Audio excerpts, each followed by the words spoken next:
I spent 60 years of my life doing things I thought I had no choice about, working a job I had stopped caring about by 1987, staying distant from my children because that's what men did, swallowing my feelings because showing them felt weak, going through the motions of a life that looked fine from the outside and felt hollow on the inside.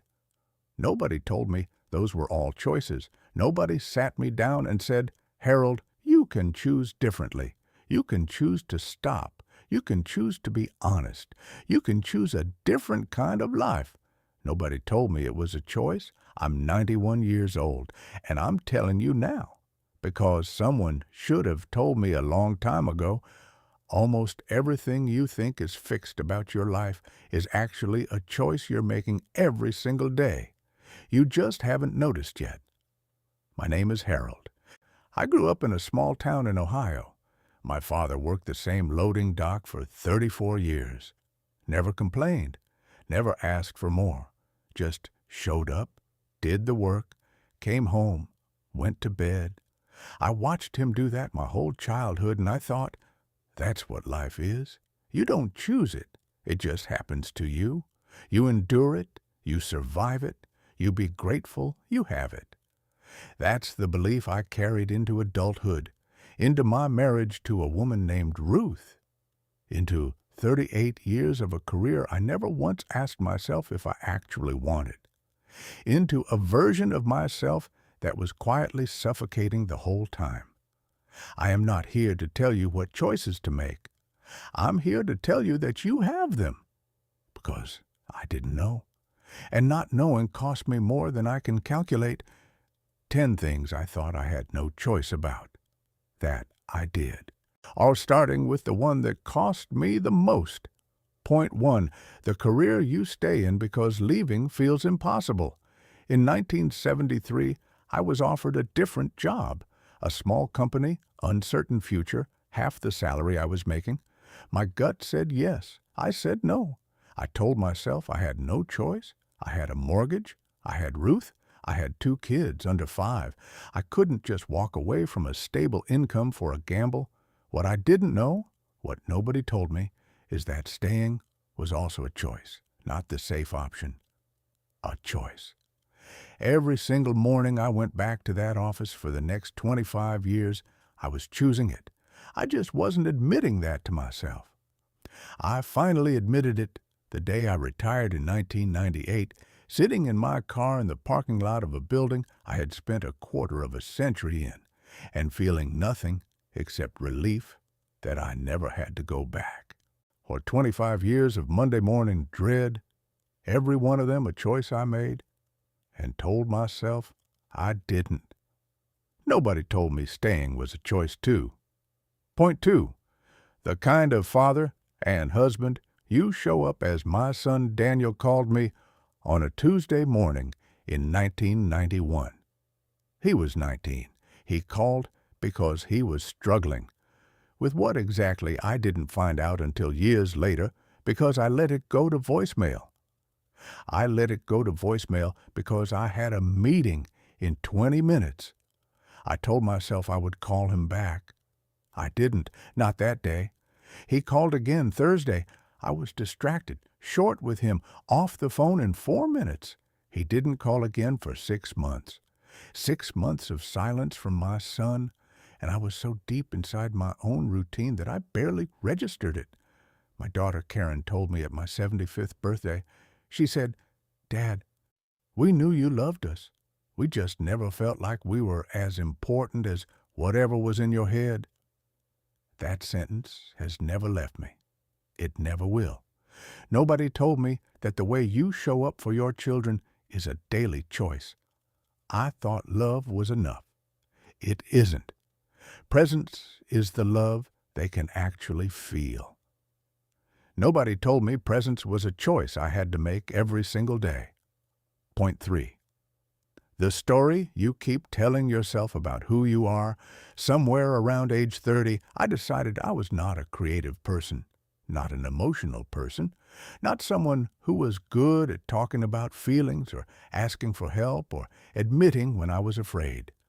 I decided that, and then I spent the next 45 years living inside that decision as if it were a fact. It wasn't a fact. It was a story I wrote at 30 and never bothered to reread. I know this because at 78 years old, my granddaughter Emma handed me a journal and said, "Grandpa, just try it." And I did. And I found out I had things to say, real things, things I had been carrying quietly for decades with nowhere to put them. I cried writing in that journal, 3 pages in, because I realized that the version of Harold I had been performing my whole life, the stoic, the provider, the man who didn't need anything, I had chosen him, and I could have chosen differently at any point. Nobody told me the story you tell about yourself is a choice, one you can rewrite at any age. Nobody told me the story I told about myself was a choice, not a fact. Point 4. The friendships you let quietly die. My closest friend growing up was a man named George. We grew up on the same street, played ball together from age 7, stood at each other's weddings. By the time we were 45, we talked maybe twice a year. By 55, Christmas cards. By 65, nothing. I told myself we just drifted. Life got busy, that's what happens. But the truth is that every time George reached out, I was too tired or too busy or too comfortable in my routine to make the effort. And eventually, he stopped reaching. And I told myself it had just happened, as if friendships drift on their own without anyone letting go. George died in 2014. Colon cancer. Fast. I found out from a mutual acquaintance 3 weeks after the funeral. I sat with that for a long time. My closest friend from childhood died, and I wasn't there because I had spent 30 years making 1,000 small choices to be somewhere else. Nobody told me that friendships don't drift, they're abandoned, slowly, by choice. Nobody told me that letting go of people was a choice. I just called it drifting. Point 5. Whether you let bitterness take root or don't. In 1985, my business partner, man I had trusted for 11 years, cut me out of a deal that should have set my family up for life. I found out on a Wednesday. By Friday, I had a lawyer. By the following month, I had a lawsuit. I lost. I carried that anger for 22 years. 22 years of mentioning his name with venom. 22 years of that story being part of how I explained myself to people. 22 years of letting a man who had long since moved on continue to take up space inside my chest. My wife, Ruth, said something to me in 2007. She said, "Harold, he stole one deal from you. Don't let him steal your whole life." I didn't understand what she meant. I thought I had just processed something very unfair. What she could see, what I couldn't, is that I had chosen to keep it alive every single day for over 2 decades. Bitterness is not something that happens to you. It's something you tend. Water it enough times, and it grows into something that crowds out everything else. Nobody told me that letting go of anger was a choice I could make. I thought I was trapped in it. I wasn't.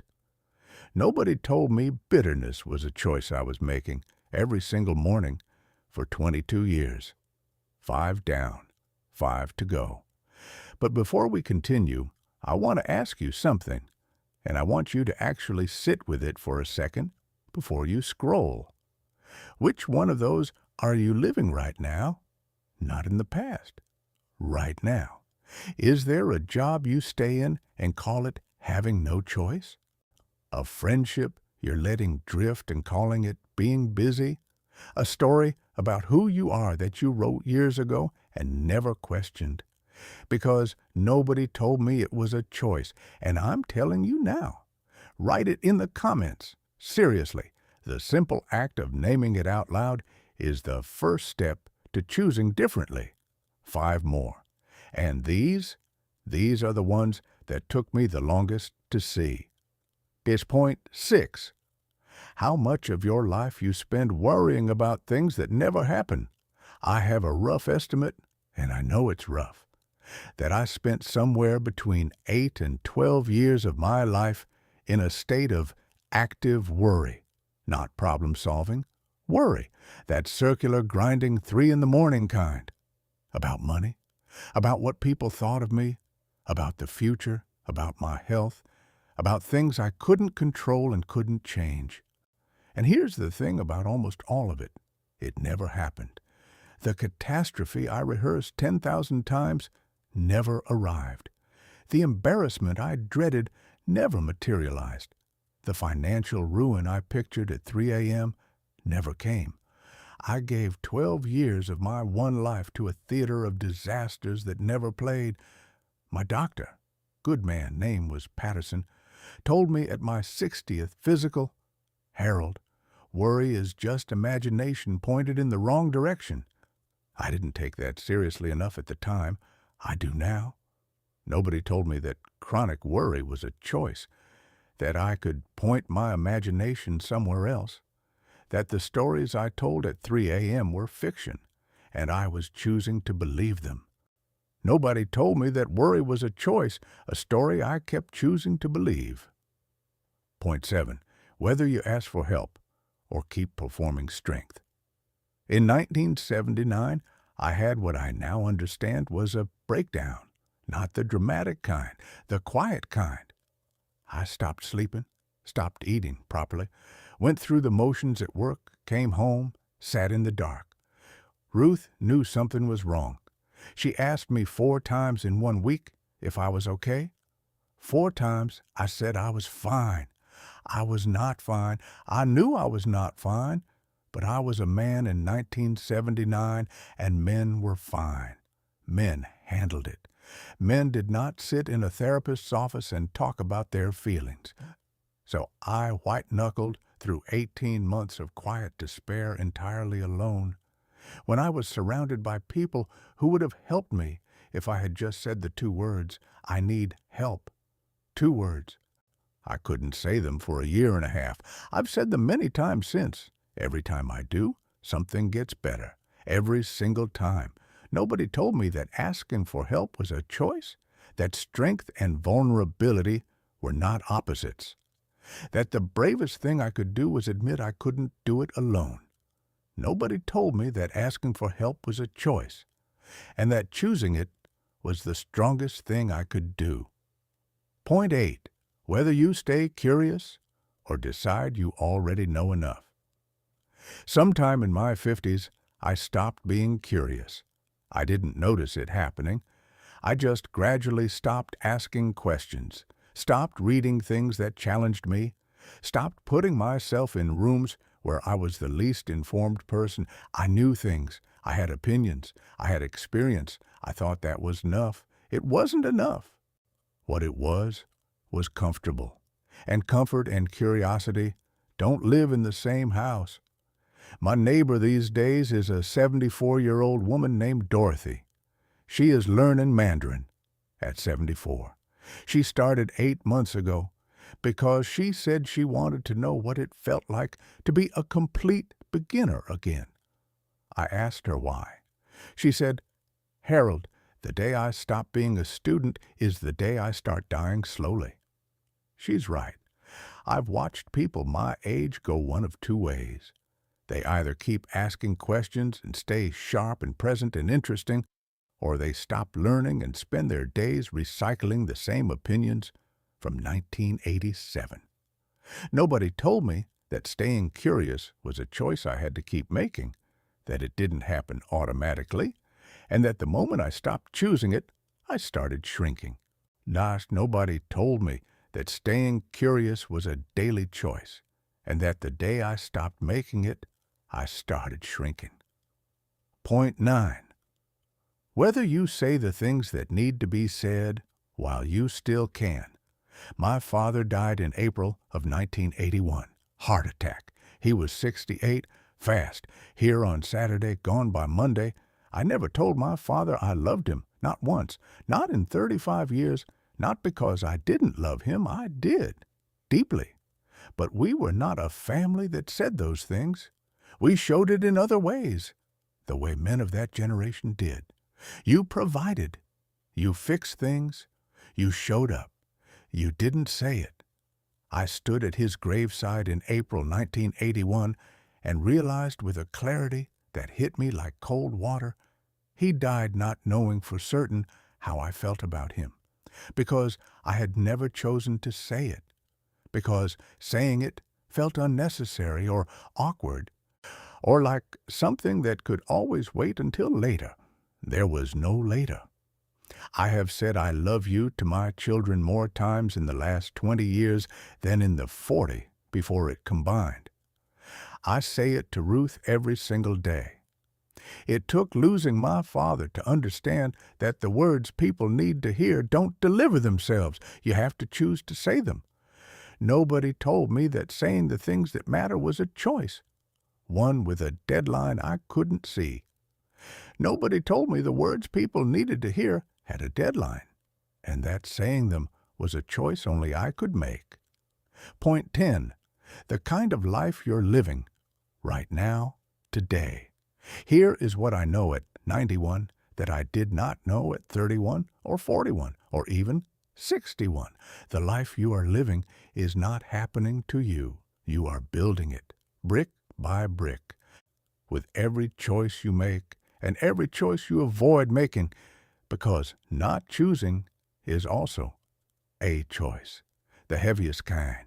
I spent decades feeling like a passenger in my own life, like the current was carrying me, and the most I could do was steer slightly left or right. I was wrong.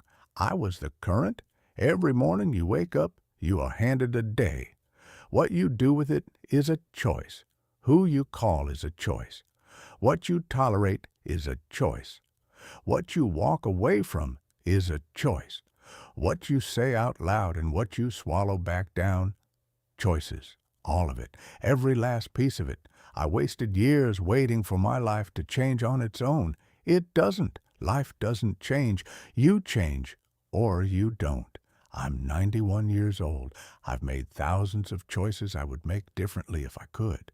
But the one choice I make now, every single morning, before I do anything else, is to be here, present, grateful, choosing. Nobody told me that the life I wanted was available to me the whole time. I'm telling you now. Nobody told me it was a choice. I'm telling you now. Final anchor drop outro. Final 60 to 90 seconds mirror. CTA.